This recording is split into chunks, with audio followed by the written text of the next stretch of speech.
1T26. Message number is 1T26.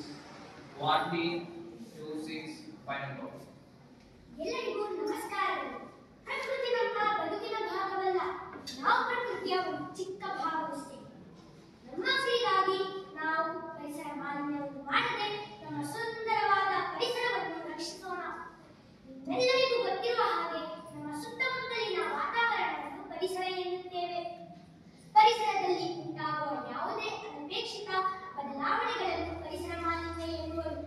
ಇದು ಒಂದು ಸಮಾಜದ, ಸಮುದಾಯದ ಮತ್ತು ಒಂದು ದೇಶದ ಒಳಗೆ ಮುಖ್ಯ ತರುವ ಅಂಶವಾಗಿದೆ. ಪರಿಸರ ಮಾಲಿನ್ಯಕ್ಕೆ ಪ್ರಕೃತಿ ಹಾಗೂ ಮನುಷ್ಯನ ಹಲವಾರು ಚಟುವಟಿಕೆಗಳು ಕಾರಣವಾಗಿದ್ದು, ಇಂದು ಇದರ ಪರಿಣಾಮವಾಗಿ ಅನೇಕ ಸಮಸ್ಯೆಗಳು ಎದುರಾಗುತ್ತಿದೆ.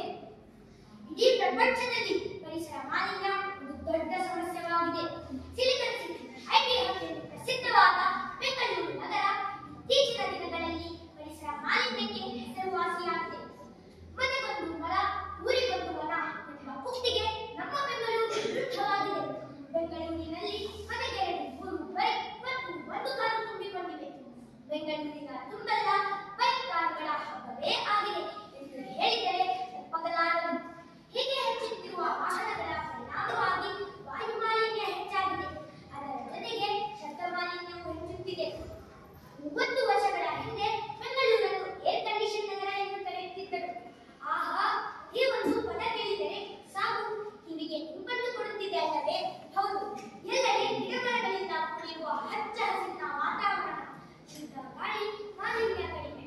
ಗಿಡಮರಗಳ ತುಂಬೆಲ್ಲ ಹೂ, ಹಣ್ಣು, ಹೀಚುಕಾಯಿ, ಜೀವಗಳೆಂದು ನೂರಾರು ಪಕ್ಷಿಗಳಿಗೆ ಆಶ್ರಯ ತಾಣವಾಗಿದ್ದವು. ಆದರೆ ಈಗ ನಮ್ಮ ಬೆಂಗಳೂರಿಗೆ ಏನಾಗುತ್ತಿದೆ?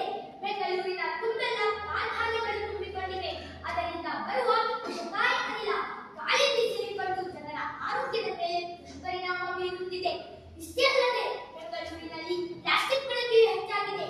ಎಲ್ಲಿ ನೋಡಿದರೂ ಗಿಡಮರಗಳು ಕಾಣಬೇಕಾದ ಜಾಗಗಳಲ್ಲಿ ಪ್ಲಾಸ್ಟಿಕ್ಗಳ ಸುರಿಮಳೆಯಾಗುತ್ತಿದೆ. ರಸ್ತೆಯಲ್ಲಿ, ಶಾಲಾ ಕಾಲೇಜುಗಳಲ್ಲಿ, ಕೆರೆ ಕಟ್ಟೆಗಳ ಹತ್ತಿರ ಜನರು ಪ್ಲಾಸ್ಟಿಕ್ಗಳನ್ನು ಎಸೆಯುತ್ತಿದ್ದಾರೆ. ಇದರಿಂದ ಜಲಮಾಲಿನ್ಯವೂ ಆಗುತ್ತಿದೆ. ಬೆಂಗಳೂರಿನಲ್ಲಿ ಜನ ಗಿಡಮರಗಳನ್ನು ನೆಡಬೇಕಾದ ಜಾಗಗಳಲ್ಲಿ ಕಸದ ರಾಶಿಯನ್ನು ಸುರಿಯುತ್ತಿದ್ದಾರೆ. ದೊಡ್ಡ ದೊಡ್ಡ ಕಟ್ಟಡಗಳನ್ನು ಕಟ್ಟುವ ಸಲುವಾಗಿ ನಮ್ಮ ಸುಂದರವಾದ ಪ್ರಕೃತಿಯನ್ನು ನಾಶಪಡಿಸುತ್ತಿದ್ದಾರೆ. ಇದರಿಂದ